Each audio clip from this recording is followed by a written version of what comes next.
Praise lord. దేవునికి మహిమ కలుగును గాక. మీకు అందరికీ యేసుక్రీస్తు అతి శ్రేష్టమైన నామంలో మరి ఉదయకాలంలో శుభవందనాలు తెలియజేస్తున్నాను.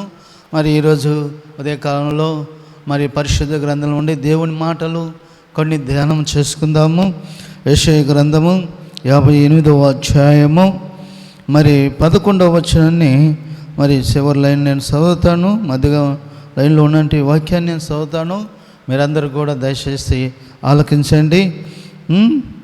నీవు నీరు కట్టిన తోట వలె ఎప్పుడునూ ఊగుచుండు నీటి ఓట వలె ఉండిదవు. ప్రేమంటే వాళ్ళారా, ఇక్కడ మనం గమనిస్తున్నట్లయితే ఇక్కడ నిన్ను గురించి ఉద్దేశిస్తే దేవుడు ఒక మాట చెప్తున్నాడు. ఈ ఉదయకాలంలో నీ జీవితము, నీ భవిష్యత్తు, నీకు కలిగినదంతా కూడా గురించి దేవుడు ఒక ఉద్దేశం గురించి చెప్తున్నాడు. ఉద్దేశించి చెప్తున్నట్లుగా మనం గమనిస్తున్నాం. ఇక్కడికి గమనించినట్లయితే ఏమంటున్నాడంటే, ఇక్కడ నీవు నీరు కట్టిన తోట వలె ఎప్పుడు ఉబుకుచుండు నీటి ఓట వలె ఉండేదవు అనేసి ఇక్కడ మనం చూస్తున్నాం. నువ్వు నీరు కట్టిన తోట వలె ఉండదువు. మరి నీరు కట్టిన తోట ఎలా ఉంటుందంటే అది ఎప్పుడూ పచ్చగా ఉంటుంది. నీరు కట్టిన తోట, నీరు లేని తోటను చూడండి, ఎండిపోతుంది. దాంట్లో నారు నాటినా పైరు వేసినా అది మొలకెత్తదో, అది ఎండిపోతుంది. దేనికి ప్రయోజనం లేకుండా పోతుంది. చేసిన పని అంతా కూడా వ్యర్థమైపోతుంది. అయితే ఇక్కడ మనం గమనించినట్లయితే నీరు కట్టిన తోట, నీవు నీరు కట్టిన తోటలా ఉందువు అంటున్నాడు. నీవు నీరు కట్టిన తోటలాగా ఉన్నావు. కాబట్టి ఇక్కడ మనం చూసినట్లయితే ఇక ఎప్పుడు ఉబుకుచుండు నీటి ఊట వలె ఉండేదవు. మరి మన జీవితంలో ఇక్కడ ఆలోచించినట్లయితే నీరు అనగా దేవుని యొక్క వాక్యం. నీరు అనగా దేవుని వాక్యము ఎంతో శ్రేష్టమైనది. అది దేవుని వాక్యం అనగా మన యోహాను సువార్తలో 1వ అధ్యాయం 1వ వచనాన్ని మనం గమనించినట్లయితే అక్కడ ఒక మాట ఉంది. ఏముందంటే, ఆది యందు వాక్యం ఉండెను, ఆ వాక్యం దేవుని యందు, ఆ వాక్యమే దేవుడై ఉన్నాడు. కాబట్టి ఆ వాక్యము దేవుడై ఉన్నాడు. వాక్యము దేవుడు. కాబట్టి నీరు కట్టిన తోట, నీరు అంటే దేవుని వాక్యం అంటే దేవుడు. కాబట్టి దేవుని దగ్గర ఉన్న నువ్వు ఎప్పుడు ఎలా ఉంటావు అంటే, నువ్వు ఎప్పుడు ఉబుకుచుండు నీటి ఓట. ఎప్పుడు అంటే నీరు ఓట అంటే అది ఏంటంటే సంఘానికి సాదృశ్యం. కాబట్టి దేవుని సన్నిధిలో ఉంటూ, దేవుని మందిరంలో ఉంటూ, దేవునిలో జీవిస్తే నువ్వు ఎప్పుడు ఎలా ఉంటావు అంటే నీ జీవితంలో పచ్చగా ఉంటావు, పరిశుద్ధంగా ఉంటావు. మరి ఎలాంటివి సమస్యలు, ఆటుపోటులు అనేకమైనవి మరి నీ జీవితంలో వచ్చినా, ఎందుకంటే మరి నువ్వు పచ్చగా ఉంటావు. ఎందుకంటే నువ్వు ఎక్కడున్నావు అంటే నీరు దగ్గర ఉన్నావు, నీరులో ఉన్నావు. నీరు అనగా వాక్యం అనగా దేవుడిలో నువ్వు ఉన్నావు. కాబట్టి నీకు ఎలాంటి చింత, బాధ, ఆలోచనలు ఎన్ని అవసరంగా రావు. ఎందుకంటే నువ్వు చక్కగా ఉన్నావు, నీటిలో ఉన్నావు. అంటే నీరు కట్టిన తోటలను ఎప్పుడు ఉబుకుచుండు నీటి ఓటలాగా. ఎప్పుడు ఉబుకుతుంటుంది ఓట ఎప్పుడు ఉబుకుతుంటుంది. కాబట్టి అది ఓట్లుండే స్థలాలు మనం చూసినప్పుడు అక్కడ ఏమాత్రం నీటికి తక్కువ ఉండదు. అక్కడ నీరు ఉబుకుతూ ఉంటుంది. అలాగే దేవుని సంఘములో ఎప్పుడు వాక్యం ఉంటుంది, ఎప్పుడు వాక్య ధ్యానం ఉంటుంది, ఎప్పుడు ప్రార్థన ఉంటుంది.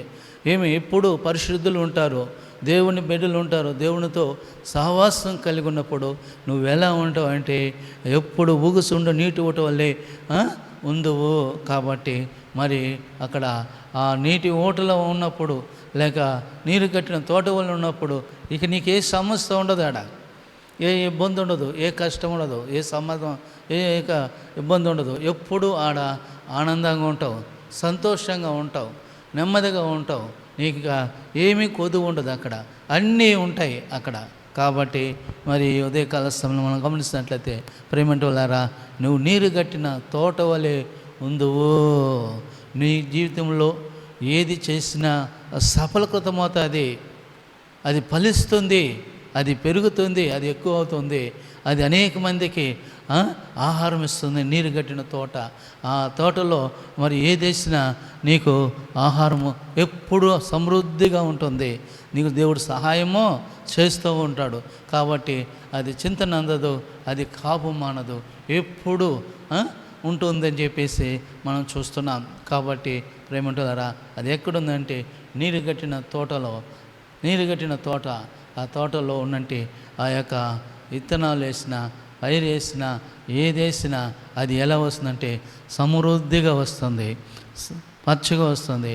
అది అనేక మందికి ఆశ్చర్యకరంగా ఆహారం ఇస్తుంది. అలాగే నువ్వు కూడా దేవుని సన్నిధిలో ఉన్నప్పుడు, దేవునిలో ఉన్నప్పుడు నువ్వు అనేక మందికి ఆత్మీయ ఆహారంను ఇచ్చేవారుగా ఉంటారని చెప్పేసి మనం జ్ఞాపకం చేసుకుంటున్నాం. కాబట్టి మరి ఇంకా అది చింతన అందదు, అది మానదు. ఎందుకంటే దానికి చింతపడాల్సిన అవసరంలా, అది బాధపడాల్సిన అవసరంలా, అది ఇక దిగులు పడాల్సిన అవసరం. ఎందుకంటే అది దానికి నీరు ఉంది. అది నీరు కట్టిన తోట అంటే ఆ తోట అంటే ఇక్కడ మనం గమనించినట్లయితే నీరు వాక్యము, ఆ తోట సంఘానికి సాదృశ్యం. ఇప్పుడు నువ్వు ఎప్పుడు ఊపుకుతుండో నీటి ఊట వలే ఉంటావు, ఎప్పుడు ఊపుతూనే ఉంటావు. అనేక మందికి నువ్వు ఆహారం ఇచ్చేవాడుగా ఫలింపజేసేవాడుగా ఉంటావు అని చెప్పి ఈ యొక్క మరి ఉదయకాలంలో మనము జ్ఞాపకం చేసుకుంటున్నాం. కాబట్టి ప్రేమంటోలారా, యేసయ్య దగ్గరికి రండి, యేసయ్య మాటలు వినండి, యేసయ్యని మీ సొంత రక్షకుడుగా మీ హృదయంలో మీ గృహాలను చేర్చుకోండి. దేవుని ఎద్దకు రండి, అప్పుడు దేవుడు మీ ఎద్దకు వస్తాడు. అప్పుడు అపవాదిని ఎదిరించండి, వాడు మీ ఎద్ద నుండి పారిపోతాడు. కాబట్టి నువ్వు ఎప్పుడు ఫలించే నీటి ఊట వల్లే ఉంటావు. భయపడాల్సిన అవసరం లేదు, దిగులు చెందాల్సిన అవసరం లేదు. నువ్వు ఎప్పుడు చక్కగా ఫలించే తోటలో నువ్వు ఉంటావు అని చెప్పి మనం ఉదయకాలంలో జ్ఞాపకం చేసుకుంటున్నాం. కాబట్టి రండి, యేసయ్య దగ్గర రండి, మోకరించండి, ప్రార్థన చేసుకుందాం.